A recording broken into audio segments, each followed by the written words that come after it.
Kampung Warna-Warni Jodipan, salah satu ikon wisata di Kota Malang. Banyak yang tak tahu, destinasi wisata dengan warna yang mencolok ini dulunya adalah pemukiman kumuh. Hingga pada akhirnya di tahun 2017, kampung ini disulap dan menjadi destinasi wisata.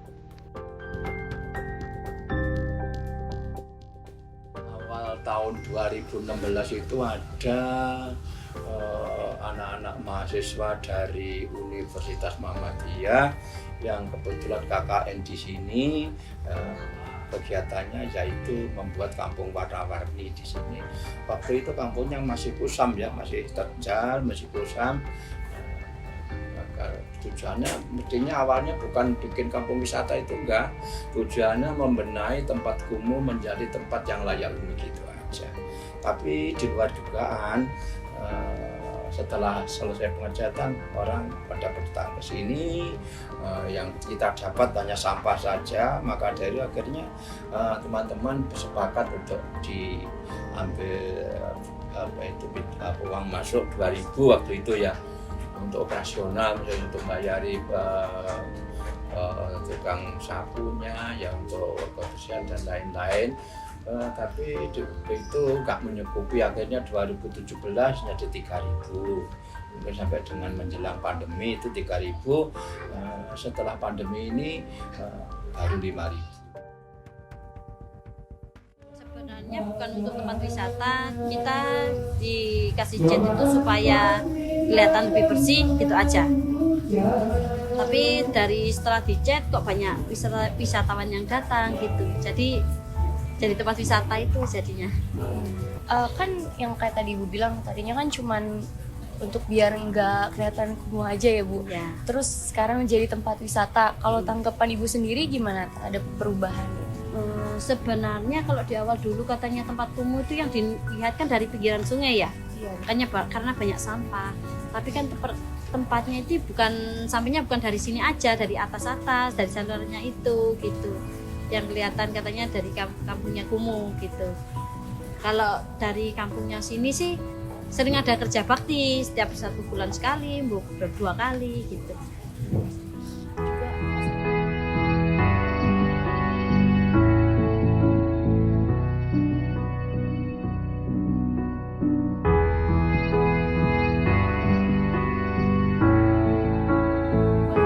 Wisata dampak ke sektor ekonominya apa ya Bu? Kalau awal warna-warni banyak wisatawan yang datang ya. Jadi kayak yang pedagang-pedagang, ibu-ibu yang jualan kebanyakan ya, alhamdulillah nggak meningkat gitu dengan adanya warna-warni. Kalau Ibu Kan biasanya ibu rumah tangga yang biasa banyak yang ibu jualan gitu ya, kayak di lapangan dulu kan ada 5, tapi sekarang kan berkurang tinggal 1-2 aja. kalau Ibu sendiri tadinya punya pekerjaan lain sebelum menjadi loket atau penjaga loket atau Kalau gimana? awal warna-warni dulu saya nggak ikut, soalnya punya anak kecil. Semenjak ada kampung Kalau wisata ini jadi awal ada. dulu pertama kan kalau bawa anak kecil kan disorot ya, kalau banyak ada yang musuhi kayak apa gitu, jadi kan takut, jadi nggak ikut. Ibunya dulu yang ikut jaga tiket. Kalau dulu ya ibu rumah tangga biasa. Tapi ibaratnya semenjak ada kampung wisata ini, Ibu juga jadi ada pekerjaan baru ya Bu, Ya. selain jadi ibu rumah tangga.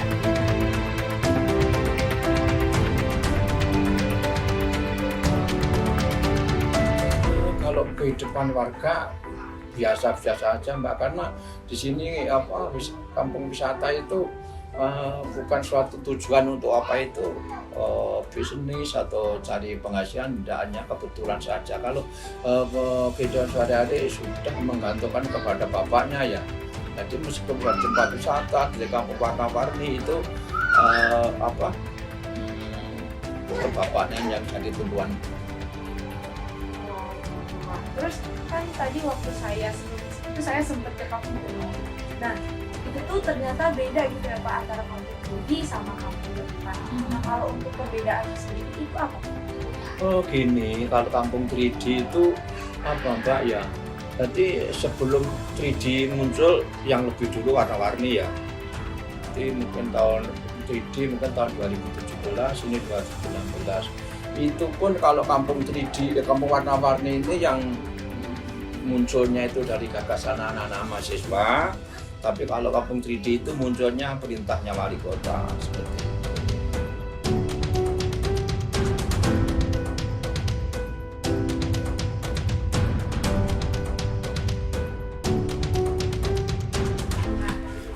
Benar sih Pak, benar kayak gitu. Nah, tadi kan Bapak sempat nyinggung tentang ya harus ada biaya operasional lah kayak gitu ya Pak. Nah, menurut Bapak sebagai warga Kampung Judipan sendiri gitu, pada saat kampung yang tadinya biasa-biasa saja diubah jadi kampung wisata, itu tuh apa sih Pak perubahan yang terjadi di warganya? Yang perubahan yang terjadi dari warga itu Mbak ya sedikit meningkat masalah di bidang peduli lingkungan ya, peduli lingkungan sehingga juga lebih meningkat ke kerjasama warga, kerukunan warga gitu. Jadi di sini banyak sekali yang manfaatnya. Yang dulu itu buang sampah sembarangan, akhirnya sadar diri, malu, akhirnya buang sampahnya pun diatur.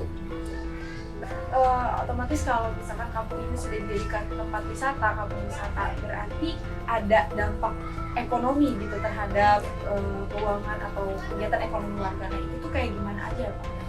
Kalau ekonomi ya Mbak, sebelum pandemi dulu memang iya ya pengunjung banyak, tapi sekarang sepi-sepi saja sehingga ya itu kembali lagi tulang punggung ke kehidupan kebutuhan sehari-harinya ya tetap bertumbuh kepada bapak-bapak ya.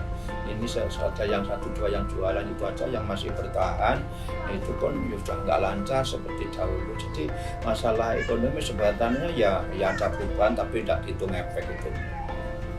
Berarti sebelum dan sesudah dijadikan kampung wisata itu ada perbedaan ekonominya nggak Pak? Keadaan ekonomi warga? Ya ada, cuma ya itu tadi sudah ada hitung ya pokoknya ada tapi nggak banyak. Karena dulu kan setelah ada warni-warni ini kan Mbak, kan kita punya income masuk kan.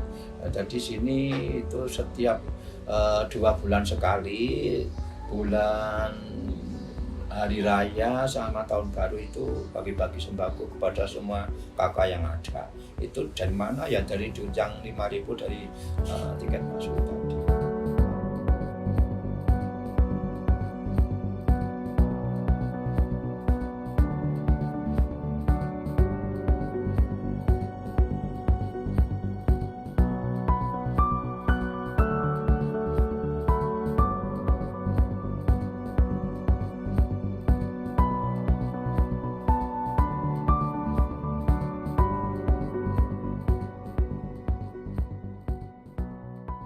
Semua partisipasi Mbak sesuai dengan kemampuan mereka ya, sing mampu fisiknya mampu ya yang enggak ya pemikirannya Pak ini harus gini, harus memang usulan-usulan itu kan juga membantu juga ya kan.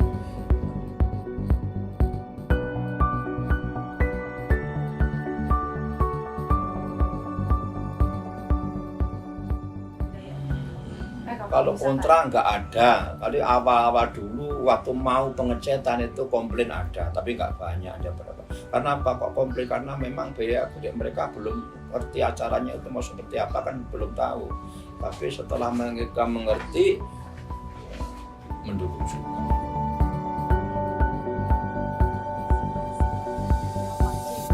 Apakah semuanya berpartisipasi?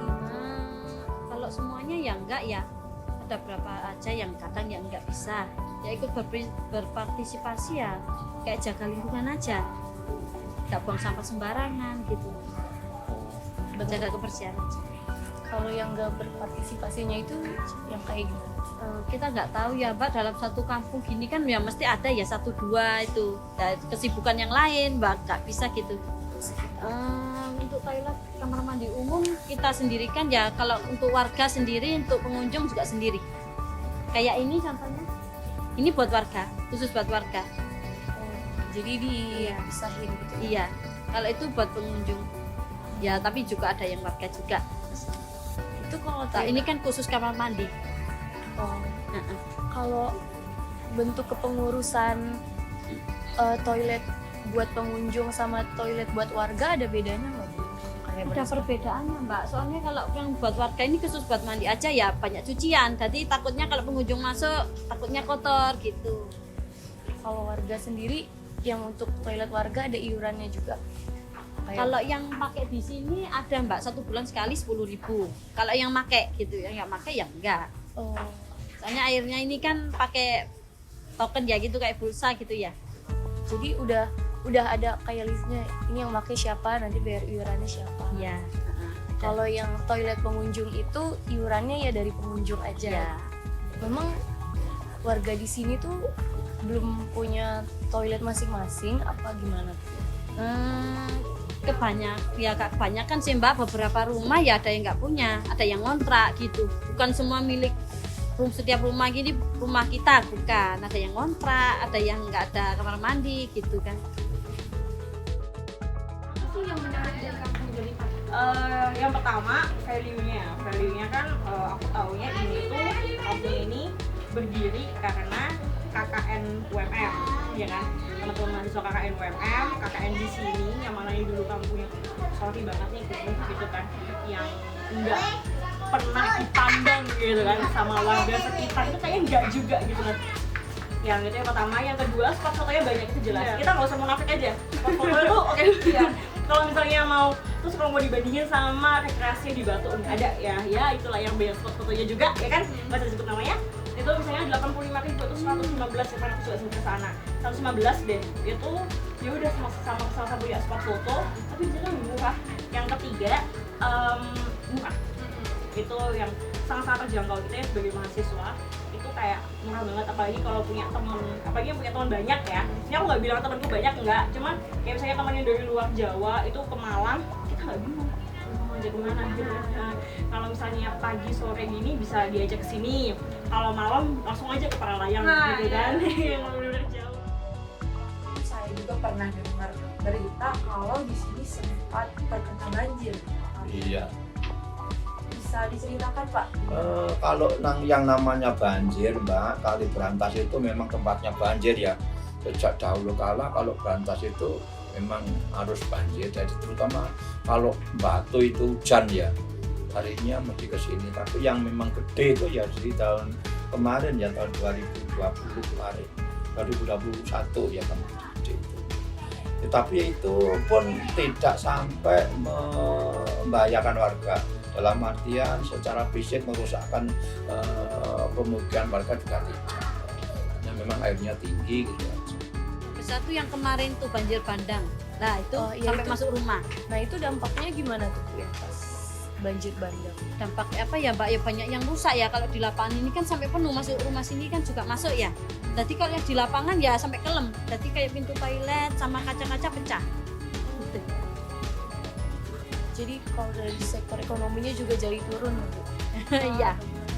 Alhamdulillah saya banjir bandang yang kemarin nggak ada yang terluka, cuman kemasukan airnya aja rumahnya gitu. Jadi cuman ada kerugian secara finansial atau secara ekonomi. Ya kerugiannya cuman ya barang-barang itu aja, ya kayak bantal, kasur kayak gitu yang biasanya di bawah. Sampainya kecapean sih bersih rumah. Nah, habis kemasukan gitu barang-barang kan banyak yang kotor kan, kena apa itu ya? Apa sih Mbak? Iya airnya itu apa, endutnya itu. Kalau loket gimana Bu kemarin? Kena nggak waktu banjir? Ya kena Mbak, kan penuh. Tapi kan kita kalau di lapangan itu kan bareng-bareng warganya yang bersihkan gitu. Jadi sempet ada libur untuk wisata gitu nggak Bu? Libur untuk wisata Selama abis banjir ini? kayaknya enggak, kita kan langsung atas itu kalau malam. Nanti enggak libur enggak. Kira-kira waktu Cuman kotor iya, masih kotor iya. Langsung dibersihkan, separuhnya besoknya gitu. kalau untuk kaca-kaca yang pecah juga langsung diganti? Enggak langsung sih Mbak, ada nunggu kayak apa itu jenis. Kayak ininya surut semua, bersih semua baru dikasih. Itu kira-kira buat balikin semuanya jadi semula berapa lama tuh pas habis banjir? Semingguan mungkin. Kan itu untuk berapa 2 hari langsung dibenahi pintu-pintu itu kayak kaca gitu. Selama seminggu itu tetap masih ada wisatawan yang datang? Ada. Tapi kan itu ya habisnya corona ya, tadi kan masih sepi. Oh, sungai itu sendiri biasanya dimanfaatinya untuk apa? Sungai nggak ada manfaatnya ya mbak, nggak ada apa-apanya. Dulu ya sering orang nggak ada toilet, sering ke situ buang sampah, kadang sering BO di situ. Sekarang nggak. Karena udah ada toilet ya. Nggak ada manfaatnya, cuma anak kecil aja kadang suka main ya. Dampaknya apa ya, kita waspada aja sih, tapi sudah terbiasa ya, namanya rumahnya di pinggir sungai, jadi kita waspada aja gitu, tapi sudah biasa loh banjir gitu. Paling waspadanya sama banjir aja. Iya, tapi kan sekarang sudah ada itu waspada apa itu ya alarm itu seberapa kadangnya. Dulu kan kita nggak tahu, cuman banjir besar gitu biasa, nggak tahu kalau banjir bandang langsung bus. Kan tadi alhamdulillah ya Pak tidak terlalu berdampak besar gitu. Tidak terlalu berdampak. Nah, kalau sekarang saya mau tanya nih Pak, kan tadi Bapak sempat singgung tentang yang untuk kampung Kediri sendiri ada semacam campur tangan pemerintah dalam pembangunannya. Nah, kalau untuk kampung Jodipan sendiri itu gimana Pak? Ada campur tangan pemerintah juga ada? Kalau awal dulu Mbak itu ya campur tangannya ada tapi kecil ya, kecil. Ada di jembatan ada apa itu pagar besi, tengah itu ada pagar besi, ujung timur ada itu yang dibantu pemerintah, lain nggak ada. Cuma waktu itu rame, booming, jadi 3D rame, sini rame, jalan itu lalu lalangnya mengganggu lalu lintas sehingga oleh Pak Anton diberikan jembatan penghubung itu. Tadi orang ke 3D ke warna-warni ke wajah. Ya itu. Jembatan kaca itu ya Pak? Iya itu kan itu siap dananya disponsor dari PT Indana juga, itu bukan pemerintah daerah. Dicet termasuk jembatan itu dari CSR-nya PT Indana. Kalau untuk warganya sendiri ini ada nggak sih Pak orang yang punya peran penting gitu dalam pembangunan kampung wisata Jodipan ini, atau ya semua warga gotong royong? Ya tentunya ada Mbak, yang beberapa orang yang memang itu sebagai kuncinya itu ada ya, segala kegiatan pasti tampil ada, kan ada yang namanya orang banyak sing cuek ya ada seperti itu. Jadi yang berperan ya yang jelas pengurus ya kan kini dibentuk pengurus, ketua, sekretaris, bendara, keamanan, kebersihan, semua bagian pemasaran dan semua ada itu. Ya itu yang berperan di situ. Hanya mungkin pekerja kami sekarang ada kurang lebih 13 orang. Ya, kuncinya 13 orang itu kerjasama bagaimana mengelola kampung ini baik secara administrasi maupun secara fisik tetap berjalan gitu. Kalau hubungan baik Mbak, sejak awal di sini hubungannya baik, ya cuma setelah ada warni ada peningkatan gitu aja. Jadi sini sejak awal gotong royong, saling pengertian antar tetangga sudah tertanam sudah dulu. Cuma setelah ada warna-warni ini lebih erat lagi, lebih meningkat lagi masalah di segi gotong royong, saling pengertian. Saya sendiri dengan keadaan Jodipan yang sekarang apa sih yang harus diperbaharui lagi biar bikin wisatawan tuh nyaman dan tertarik terus ke sini? Mungkin catnya diperbaiki lagi karena catnya udah mulai iya, dan menurutku tuh kalau udah itu kelihatan lagi kumuhnya gitu. Jadi memang masih menarik ya, karena kalau yang warna-warni kayak gini di Jatim cuma ini ya nggak sih? Kalau di DIY ada Jogja ya kan, kalau emang banget gitu loh, misalnya nanti ini dicontek sama kota lain kan emang gitu kan. Itu yang pertama. Yang kedua parkirnya diperjelas gitu. Parkir warna-warni yang gede gitu kan, parkir kampung warna-warni gitu. Itu sih butuh sentuhan gitu biar orang-orang juga paham kalau parkir. Kalau harapan Ibu ke depannya untuk kampung ini apa? Harapannya ya tetap dijaga lingkungannya supaya tetap kelihatan indah, bersih gitu.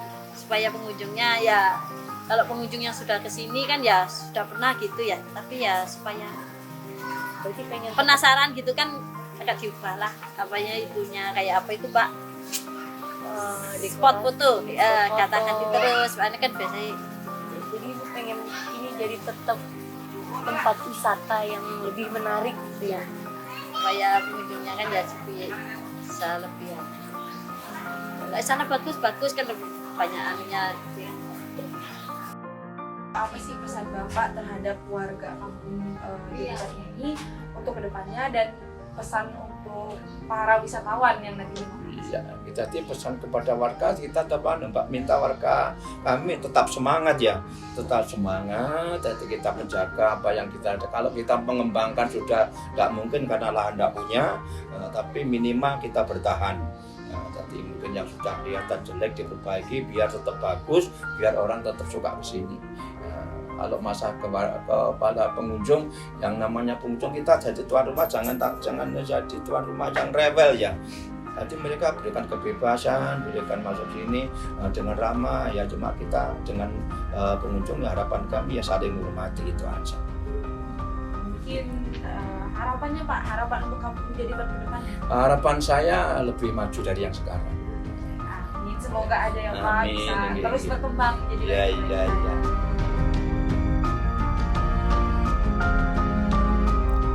Di balik semua itu, masih banyak kampung di sekitar Jodipan yang tidak mendapatkan fasilitas dan pemberdayaan yang serupa.